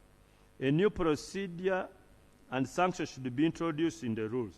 If a member misses 10 sittings without permission, the chairperson should refer the matter to the relevant party whip, who will issue a written warning to the member.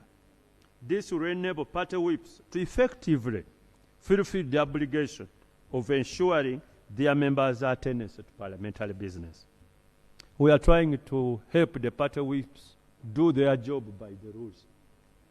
If the member continues to absent himself for an additional 5 sittings without permission, the chairperson shall report the matter to the Speaker, who should then refer the matter to the Rules Committee. This procedure will provide members an opportunity to explain. Expenses of witnesses before committees. To ensure consistency in the application of this rule and enhance clarity, the committee recommends that a standard format for the summons based on Section 9(2) of the Act be included as an appendix. Publication of evidence and report and committee reports. The committee recommends the rules should be restricted to prohibiting the publication of a report and evidence before the report is laid in the House. And the head note of the rule should be amended to reflect these two aspects of the rule. The consequence of breaching the rule should be specified in the rule. A member who breaches the rule should be referred to the Committee on Rules for an inquiry in accordance with the rules, and if found guilty, the member should be sanctioned. Right Honorable Speaker, sometimes members go and discuss the report. Before it comes here, it is out there and even leaking it, which I think is very unprofessional and unethical.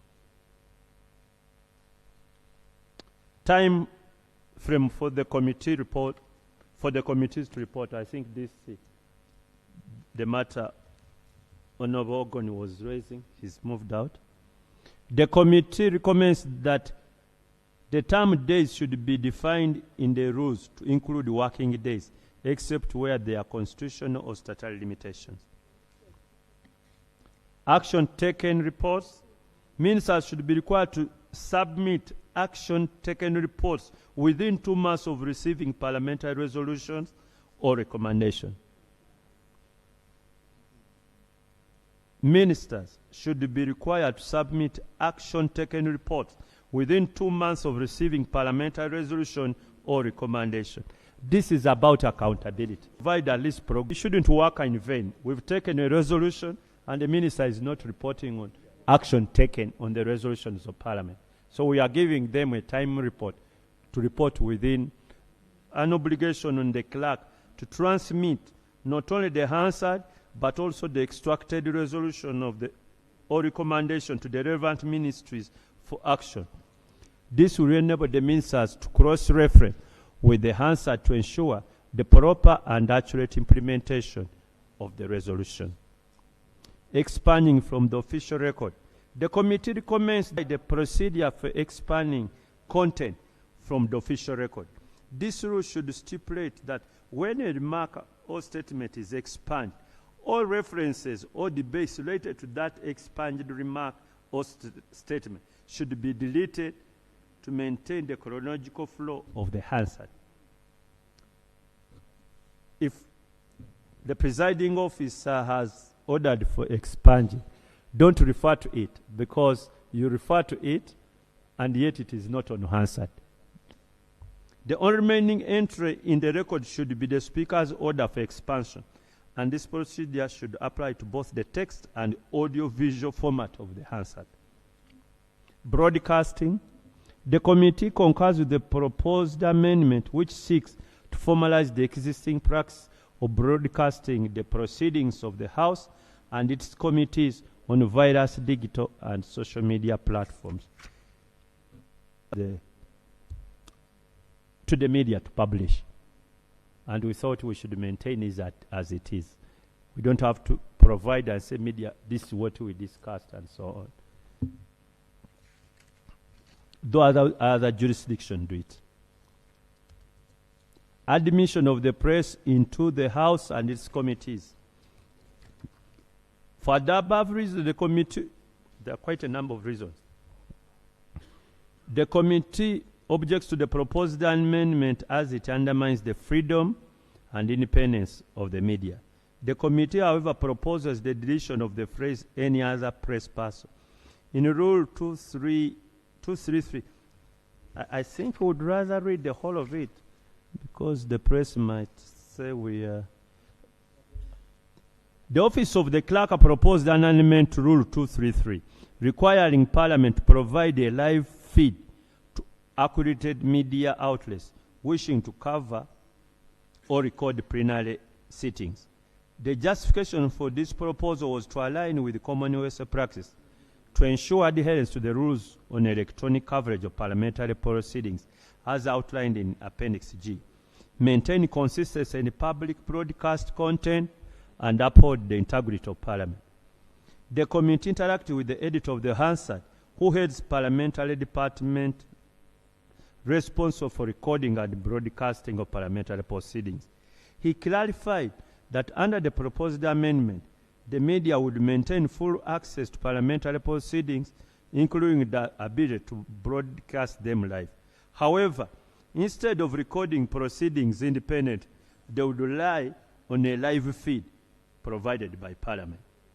Additionally, accredited journalists would still have unlimited access to the press gallery for the purpose of observing proceedings and taking notes, but would be prohibited from bringing a camera or other recording, broadcasting equipment. During deliberation, members expressed different opinions on the proposal. The proponents of the proposal contended that similar practices are followed in many Commonwealth countries, including our neighbor Kenya, Zambia, South Africa, where external media are granted access to the chamber but are not permitted to use their own recording or broadcasting equipment. Instead, the Parliamentary Broadcasting Unit provides the media house with a standard live feed. The members urged that providing a standardized feed ensures accuracy and consistency in broadcasting parliamentary proceedings, reducing risks of distortion, misrepresentation, sensationalization, and biased recording. They emphasized the importance of safeguarding the dignity and decorum of Parliament, particularly in an era of rapid technological advancement and artificial intelligence, where the potential for content manipulation is significantly highlighted. The proponents further argued that a standardized feed promotes inclusivity by guaranteeing equal access to proceedings for smaller or less resourced media outlets. Opponents of the proposed, however, raised concern that the proposal would curtail media freedom and the public's right to access to information, which are fundamental human rights enshrined in the Constitution, Articles 29 and 41. They argued that requiring the media to rely exclusively on the standard live feed for parliamentary policy would create an opportunity for content to be edited before dissemination, depriving the public of adequate and unfiltered information. Additionally, the members contend that prohibiting journalists from bringing electronic devices into the press gallery would impair their ability to work effectively and could be perceived as a deliberate effort to shield Parliament from scrutiny. The committee observed that media freedom is the cornerstone of democratic governance, and Parliament, as the representative body of the people, should be at the forefront of protecting media freedom, rather than to be seen as gagging them. Parliament has a duty to create an environment where the media can operate freely and independently, promoting transparency and ensuring unimpeded access to information. Any regulation of the media should therefore aim to strike a balance between preserving media freedom, maintaining transparency, and upholding the integrity and decorum of the Parliament. The committee knows that current Rule 233 allows admission of accredited media to the press gallery with electronic device for purposes of recording and coverage. This provision grants the media the freedom to independently record and broadcast parliamentary proceedings live. Additionally, Parliament has established a practice of accrediting media houses to ensure professionalism and accountability in the coverage of parliamentary proceedings. The committee believes that if strictly enforced, media accreditation can serve as an adequate safeguard to preserve the accuracy, integrity, and decorum of parliamentary proceedings. Furthermore, the editor of the Hansard informed the committee that Parliament currently lacks the capacity to record all parliamentary committee proceedings, and therefore cannot provide a live feed for these committee meetings. Therefore, if the proposed amendment were adopted, it would only apply to the proceedings in the House. The committee is of the view that it would be inappropriate to have different media coverage, broadcasting rules for the House and the committees. For the above reason, the committee rejects the proposal to amend, as in our view, it would undermine freedom and independence of the media. The committee, however, proposes deletion of the phrase "any other press person" in Rule 233 to ensure that only accredited members of the press are allowed in the press gallery, not any other member, because this, you don't have a control of any other person who comes and says, "I'm a member of the press." So if you're a member of the press, you must go through the accreditation process, and that will help to ensure that those who are not professional cannot be admitted. Additionally, the rules should require the accredited members of the press or media admitted to the press gallery to comply with Appendix G of our rules, which provide detailed rules for electronic coverage of parliamentary proceedings. These measures will ensure accountable and responsible reporting, while simultaneously safeguarding media freedom. Assistance to other persons.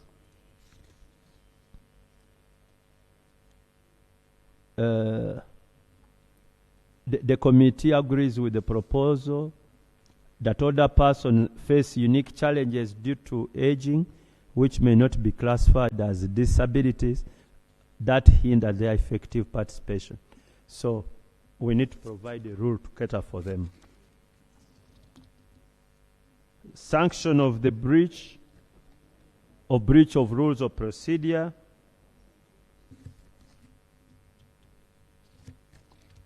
the committee recommends the introduction of the following sanction in the rules: formal warning, reprimand, an order to apologize to Parliament or the House or any person in a manner determined by the House, the withholding for a specified period of the person's right to use or enjoy any of the specified facility provided to members by Parliament, the removal or suspension of a specified period of the person from any parliamentary position occupied by a member, except where the procedure for such removal is explicitly provided for in the rules or any other law.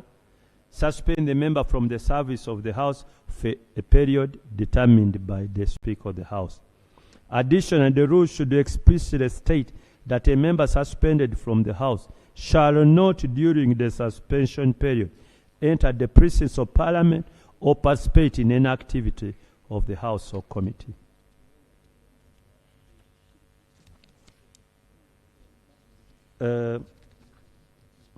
Right Honourable Speaker, that ends the general report. What we now have are the specific amendments. Thank you very much, Chairman. Well done. Can I invite my colleague to help me? I'm supposed to read both reports, but I'm now tired. Yes. Can I invite the Honourable Kabanda to help me read the minority report? Yes. Honorable Aisha, please proceed.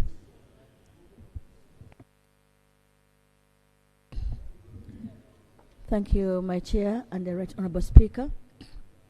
This will be very, very brief. And Right Honourable Speaker, allow me first commend my chairman for his leadership that helped condense this minority. Initially, it was a very voluminous report, but because of his leadership, we kept on harmonizing and building consensus. I commend him for that.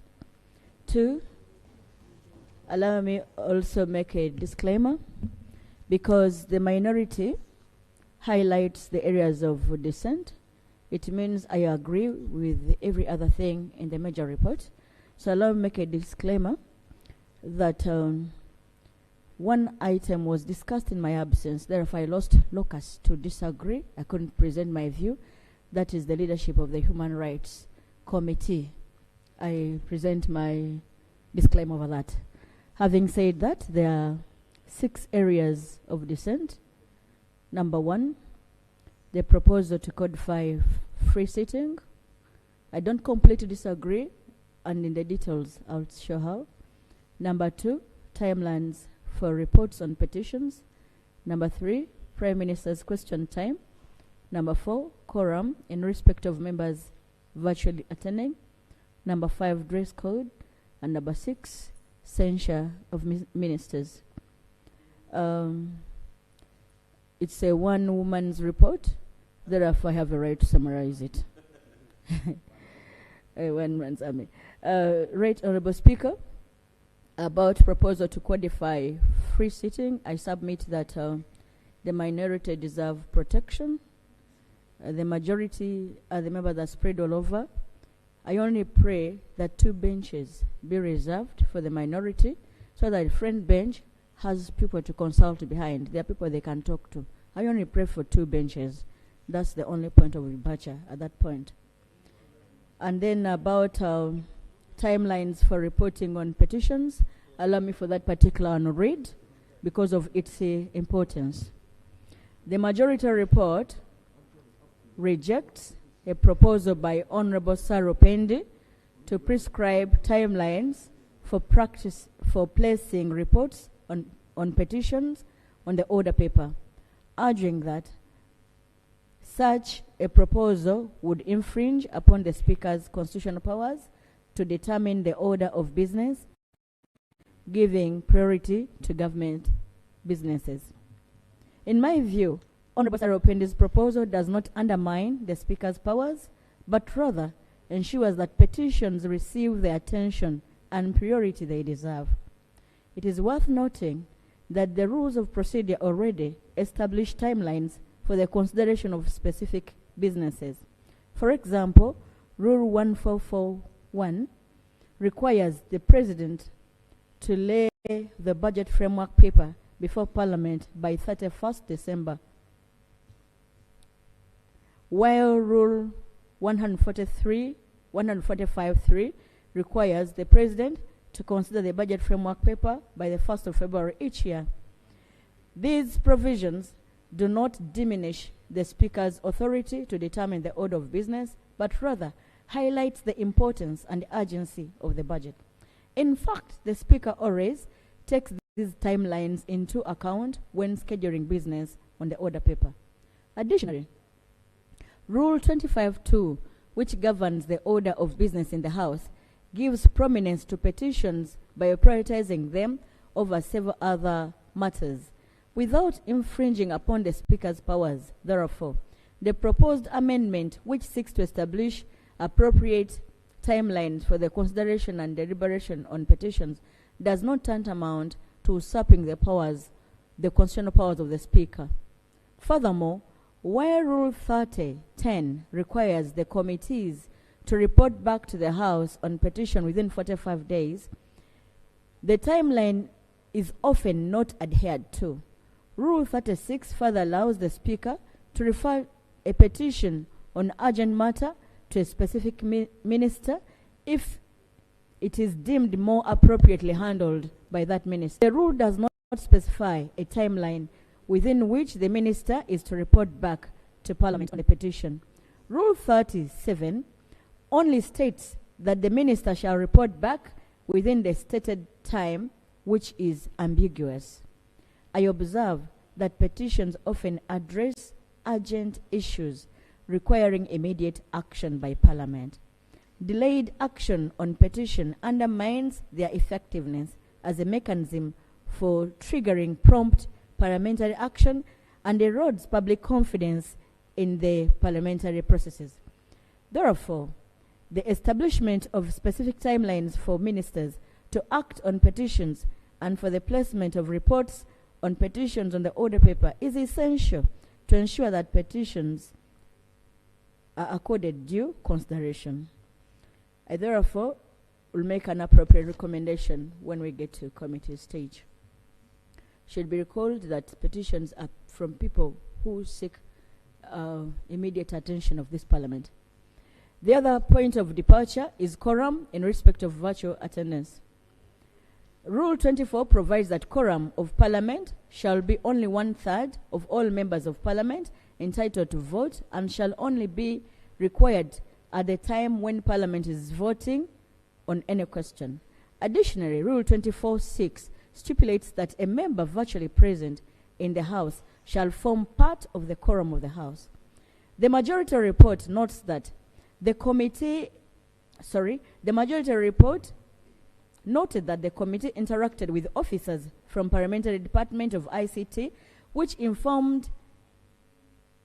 confirmed that voice voting for members virtually present is not feasible due to various challenges outlined in the report. Notably, the officers informed the committee that the varying speed in internet by the different service providers causes voices to arrive at different times, meaning that some members might say aye or nay long after the matter has been concluded. However, the officers indicated that voting methods such as roll call and tally, electronic voting, and voting by show of hands, which are outlined in Rule 96.2, are feasible for members present. Voting has a relationship with quorum. What happens is that we sometimes say, yes, we have quorum, including members in virtual attendance, but yet decision is made by saying aye and nay. Most times, all the time, those who are not heard and decisions are made. So we propose that we exclude members in virtual attendance from quorum whenever we are voting by aye and nay. Parliamentary dress code. The parliamentary dress code, we have the majority report has proposed to delete traditional wear from our dress code. I therefore propose, I differ from them and say council should be sustained, council and jacket, and I also propose that a hijab should be introduced. I have summarized that part because of time. Dress code for representatives of the armed forces. The minority report proposes that the military attire for both male and female members of the armed forces be removed from the rolls. Parliament is a forum for free thought and speech, yet military uniforms have a psychological effect and hinders the wearer from exercising independent judgment due to the command and control doctrine associated with the military. Also, military attire is often perceived as intimidating, as many people associate it with actions carried out by those in uniform. Members of Parliament and citizens that have experienced the wrath of the military, including physical harm, violent death, and forced disappearances, perceive the military uniform very negatively. Such an attire does not foster a conducive environment in the People's Parliament. Moreover, representatives of the army in Parliament are equally remunerated as other members of Parliament. There is no reason why government should spend more taxpayers' money to buy garments for well-paid officers.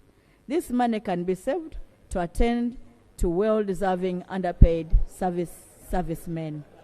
I therefore propose that we delete the army attire from the dress code.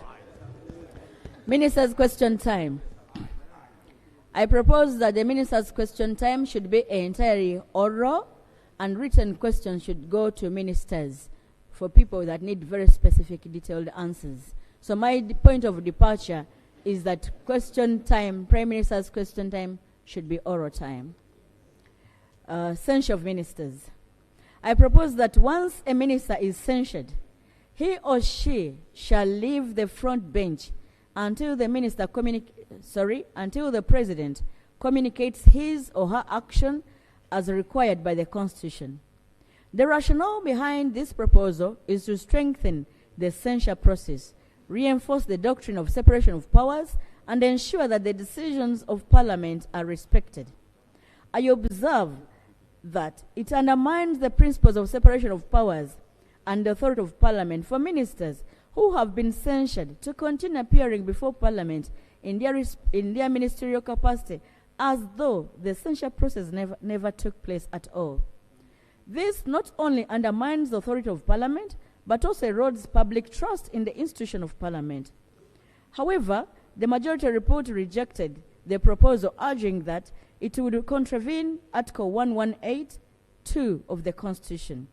The said article provides that upon a vote of censure being passed against a minister, the President shall, unless the minister resigns his or her office, take appropriate action in the matter. By the framing of this article, the Constitution commands the President to take action.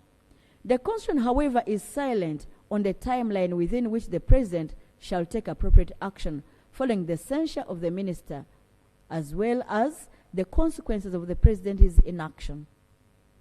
Parliament cannot assume that the President's silence constitutes action, because many things could lead to the silence, including withholding of information from the President. This proposal seeks to address the current gap in the law. My understanding is that laws can be enacted to address gaps in the Constitution without violating this provision. I therefore wish to propose that the rules include a suspension from the front bench of a censured minister pending the President's action. The effect of this proposal is that the minister that is an elected member of Parliament will assume a backbench pending the President's action, while an ex-officio member of Parliament will be suspended from the House awaiting the President's action. Rule 89 of the Rules of Procedure provides that the suspension of members of Parliament, Rule 89 of the Rules of Procedure provide for the suspension of members of Parliament. This implies that any member, including ex-officials, can be suspended.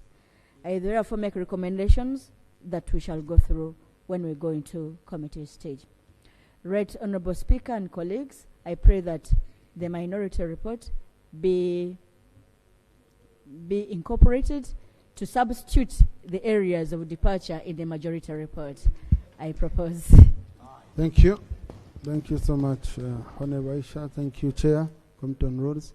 Honorable colleagues, this is a complete overhaul, and you've seen 100+ page report. And, you know, these rules are very, very critical for our performance here and execution of our duties.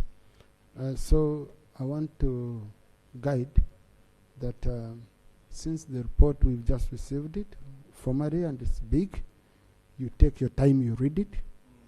Then next week we shall be informing you in advance. We give you time for debate. We debate, we give it enough time. I want us to own these rules, not members coming and saying, you did these things in my absence and all that. We need time. This is something we can't rush. Honorable Jonathan? Thank you, Mr. Speaker. Mr. Speaker, we had a ruling that is on the record of this House that where amendments or reviews are up to a certain extent of an existing legislation or rules, it is as good as making a new one. And from what we see, there are so many proposals that are touching, I think, more than 50% of the rules. As we retreat, I wanted to invite your attention to also consult on that matter, and we see whether we should actually review or probably have completely new rules, because that is on the record here as a precedent. Thank you. I will consult on that. Yes, Honorable Nzima? Mr. Speaker, I concur with what Honorable Duro has said, but also when you look at these amendments, we have been complaining here, we have moved away from sectoral budgeting to program-based budgeting. And that will therefore will mean that when we are bringing these amendments will also, particularly in relation to committees, should conform to our expectation of program-based budgeting. So I don't know whether we shall go ahead with this. At also an appropriate time, we come back and also amend the rules to also conform with the program-based budgeting, particularly the composition and the composition of committees. For example, they are even recommending for splitting of physical infrastructure. Ideally, under program-based budgeting, we're supposed to only have 5. But we're supposed to have around five committees, not even splitting more. So that's the guidance I was also seeking. Thank you, Mr. Speaker. Yeah, thank you, Chairman. Thank you, Honorable Nzima. He was a chairman for Committee on Public Service and Local Government. You see, the committee had to do its work because the rule on anticipation couldn't allow them to say we are not doing ABCD because we anticipate ABCD to come. And like I guided the other day, if we are to amend the rules to comply with program-based budgeting, then we should first amend the PFMA section 13 and the other provisions, especially on interpretation. Okay? So government must move. The issue of realigning our committees is in the hands of government. And the Attorney General promised that he's already on it. I cross-checked with him. He told me he had even already drafted something for the Minister of Finance. I know there was a fear that we might want to open up the PFMA so much. But we said, well, for now we have an issue we want to sort out. And I gave a very good example. I met the team of KCCA. One vote coming to appear before 4 committees. You know, one vote coming to appear before 4 committees. with skeleton kind of stuff. I mean, you could see they are scattered, and they said, really, we are scattered, we don't know what we can do because of how everything is dropped here and there. So the issue of amending the PFMA to provide for program-based budgeting so that we align with our committees here is very, very critical, and we are going to ensure that finance does it. House adjourned to tomorrow at 2 p.m.